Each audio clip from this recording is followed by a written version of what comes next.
Halo anak-anakku, apa kabarnya hari ini? Semoga semua sehat dan dipenuhi sukacita Allah.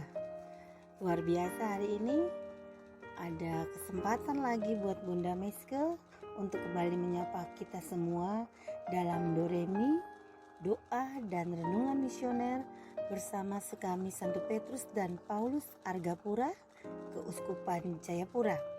Edisi Sabtu 15 Oktober 2022, Pekan Biasa ke-28. Nah, anak-anak, hari ini kita juga memperingati PW Esteresia dari Yesus, Perawan dan Pujangga Gereja. Bacaan hari ini diambil dari Injil Lukas bab 12 ayat 8 sampai dengan 12. Baiklah, sebelum kita mendengarkan Injil hari ini, marilah bersama-sama kita berdoa. Dalam nama Bapa dan Putra dan Roh Kudus. Amin. Tuhan sumber cinta kasih, utuslah Roh-Mu untuk membimbing setiap langkah kami, agar dengan penuh iman kami mampu bertindak berdasarkan kasih, melaksanakan tugas kerasulan menggereja dengan tulus dan bijaksana, seperti yang telah diteladankan oleh Santa Teresa dari Yesus. Karena Engkaulah kekuatan hidup kami. Demi Yesus Kristus, Tuhan dan pengantara kami. Amin. Semoga Tuhan beserta kita, sekarang dan selama-lamanya. Inilah Injil suci Yesus Kristus menurut Lukas. Dimuliakanlah Tuhan.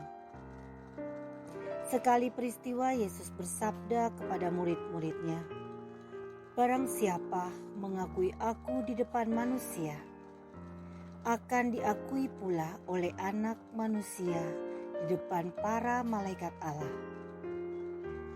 Tetapi barang siapa menyangkal aku di depan manusia, ia akan disangkal pula di depan para malaikat Allah. Setiap orang yang mengatakan sesuatu melawan manusia, ia akan diampuni. Tetapi barang siapa menghujat Roh Kudus, tidak akan diampuni. Apabila kalian dihadapkan kepada majelis atau pemerintah atau penguasa, janganlah kalian khawatir. Bagaimana dan apa yang harus kalian katakan untuk membela dirimu? Sebab pada saat itu juga Roh Kudus akan mengajarkan kepadamu apa yang harus kamu katakan." Demikianlah sabda Tuhan. Terpujilah Kristus.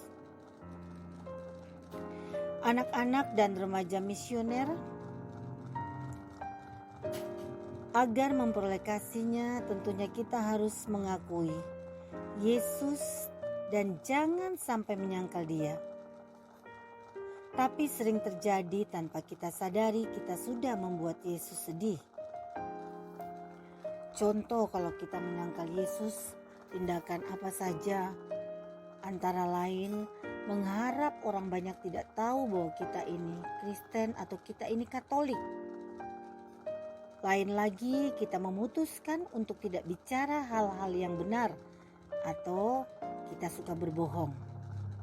Contoh lain lagi, kita tidak berani bicara mengenai hubungan kita dengan Tuhan. Kita tidak mau menceritakan tentang kebaikan-kebaikan Tuhan pada kita. Atau dengan kata lain, kita tidak mau bersaksi atas cinta dan anugerah Tuhan yang kita terima atau yang kita rasakan. Nah, anak-anak, kalau kita menerima Yesus, kita juga bisa buktikan antara lain dengan cara mencari kesempatan untuk bisa sharing iman kita pada orang lain.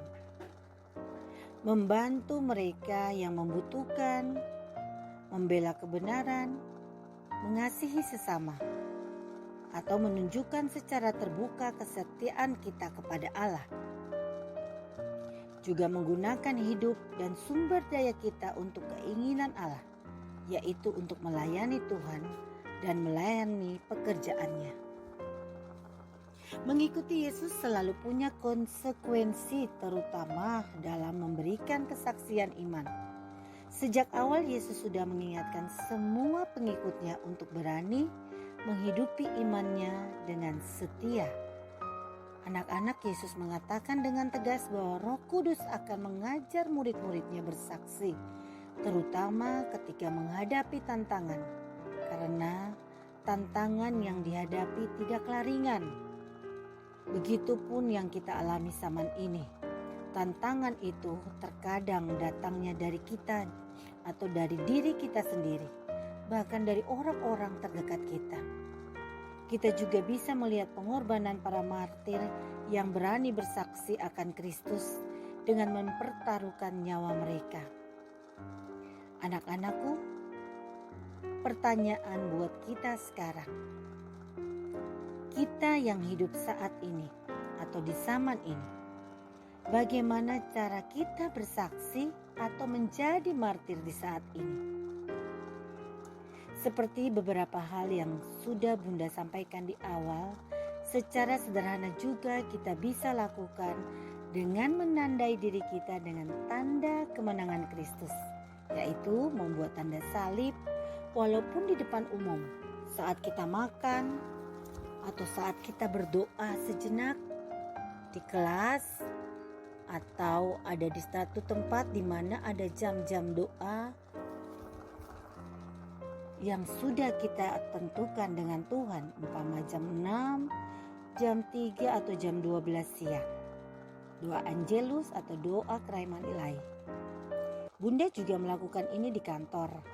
Saat di jam-jam doa, tepat jam 12, jam 3, bahkan kalau Bunda ada sampai malam di kantor, jam 6 Bunda juga masih melakukan doa Angelus, dan jam 3 doa Kerahiman. Di jam 12 Bunda melakukan doa Angelus juga. Nah, kalau Bunda melakukan ini, Bunda punya lonceng di aplikasi e-Katolik yang sering berbunyi. Dan teman-teman di ruangan sudah tahu, jika Bunda berada di ruangan atau di ruang sebelah dan alarm ini bunyi, mereka semua akan mengingatkan Bunda bahwa sudah jam doa.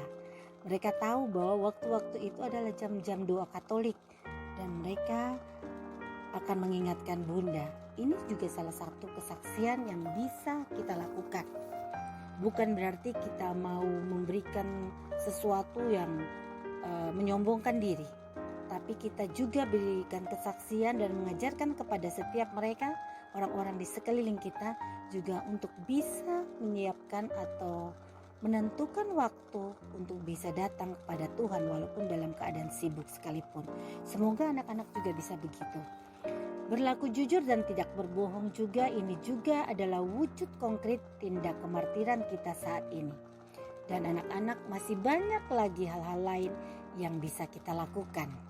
Nah, anak-anak, semoga dalam segala situasi dan keadaan kita tetap berani bersaksi tentang Yesus dan ajaran-ajarannya. Selamat bersaksi, Tuhan mencurahkan berkat-Nya bagi kita semua. Amin. Marilah kita berdoa, doa anak misioner. Tuhan Yesus, Engkau diutus Bapa menjadi berkat bagi dunia, menjadi selamat bagi manusia.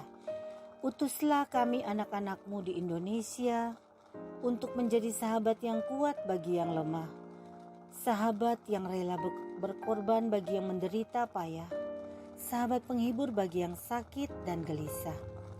Tuhan Yesus, kami pun ingin menjadi utusan-utusan kecil-Mu, teman setia bagi yang tersingkir terlantarkan, teman bicara bagi yang kesepian terlupakan, sobat yang gembira bagi yang sedih dan susah, sobat penuh penghargaan bagi yang tak dicintai. Tuhan Yesus, utuslah kami kini dengan bantuan Roh Kudus-Mu, menjadi garam dan ragi yang baik, menjadi terang dan obor yang cemerlang, membawa kegembiraan dan pengharapan. Tuhan Yesus, kuduskanlah badanku dan sucikanlah jiwaku.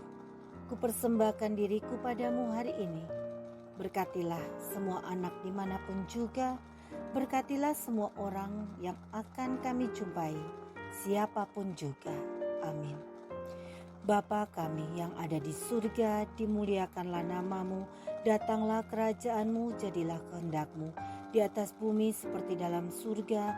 Berilah kami rezeki pada hari ini, dan ampunilah kesalahan kami seperti kami pun mengampuni yang bersalah pada kami. Dan janganlah masukkan kami ke dalam pencobaan, tetapi bebaskanlah kami dari yang jahat. Amin. Salam Maria, penuh rahmat, Tuhan sertamu. Terpujilah engkau di antara wanita, dan terpujilah buah tubuhmu Yesus. Santa Maria, Bunda Allah, doakanlah kami yang berdosa ini, sekarang dan waktu kami mati. Amin. Kemuliaan kepada Bapa dan Putra dan Roh Kudus, seperti pada permulaan, sekarang, selalu, dan sepanjang segala masa. Amin. Semoga kita semua selalu dilindungi, dibimbing, dan diberkati oleh Allah yang Maha Kuasa, dalam nama Bapa dan Putra dan Roh Kudus. Amin. Salam sehat selalu, selamat berkarya di hari ini, tetap semangat dan jangan lupa tersenyum. Sampai berjumpa lagi di edisi Doremi selanjutnya.